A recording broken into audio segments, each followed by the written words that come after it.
In every corner of our lives it lingers, hidden in plain sight. Unseen by some, but experienced by many. It is recorded that 75% of women have experienced public sexual harassment in their lifetime. I'm Eva Griffiths, and in this two-part series I'll peel back the curtain on one of society's most persistent and normalised violations. This is sexual harassment, hidden in plain sight. Every day, women working in public-facing jobs deal with a hidden threat. Sexual harassment from strangers, customers, even co-workers.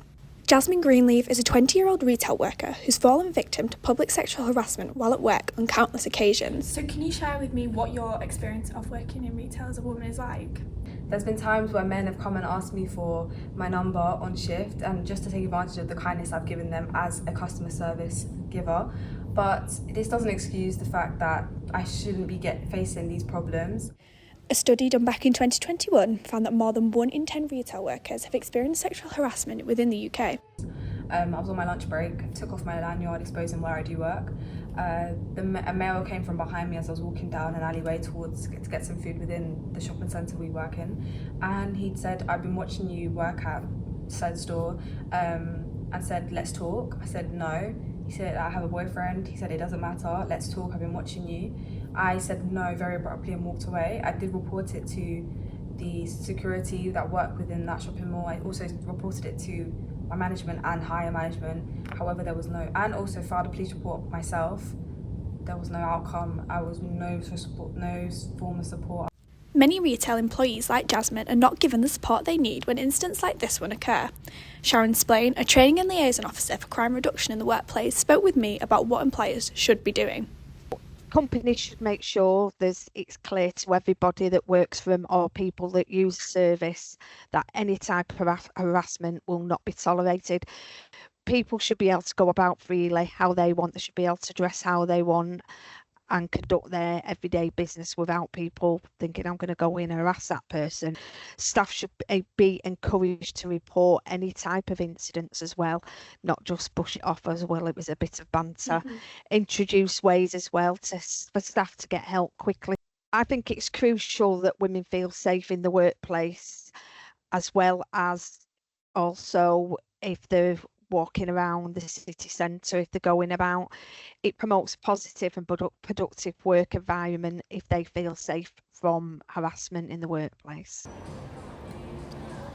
Too often, when stories of sexual harassment come to light, the focus shifts away from the wrongdoing and onto the victim. One common and harmful response is to claim that she was asking for it because she was pretty, because she was dressed a certain way, or simply because she stood out. Well, you're a pretty girl, it will happen to you, which is so dismissive of me as a person. I'm not the only pretty girl that will work in retail. There's other pretty girls working there. How would you say that the comments that men make to you in public, in work, actually affect you, like, every day? Getting to and from work is my biggest thing that's changed. I think before, you anywhere you go, you get yourself ready, you make yourself look nice because you're going in public, it's normal. I think now when I go to and from work, I normally wrap up my hair. I usually wear quite a big jacket just to make myself not look as recognisable to the shop floor. People remember you, people remember your name. So just for my safety, it's changed a lot. Like, I've made myself a lot more unnoticeable walking in and out of work. And in work, I'm a lot more observant of who's around me and who I'm interacting with and what I say. Public sexual harassment goes unnoticed and unreported due to the uncertainty around what is acceptable and what isn't. Sexual harassment is when someone carries out unwanted sexual behaviour towards another person that makes them feel upset, scared, offended or humiliated. West Yorkshire Police are working hard to create more clarity around the topic and prevent further incidents. Because if nobody says anything about this, you just think, well, is that normal and is that okay?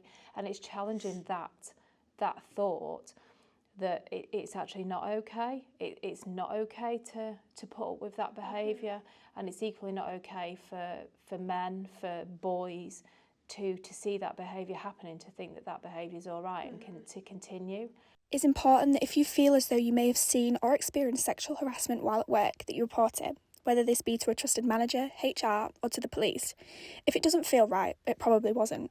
Join me in the next episode where we'll explore public sexual harassment further and see how this can occur while on public transport.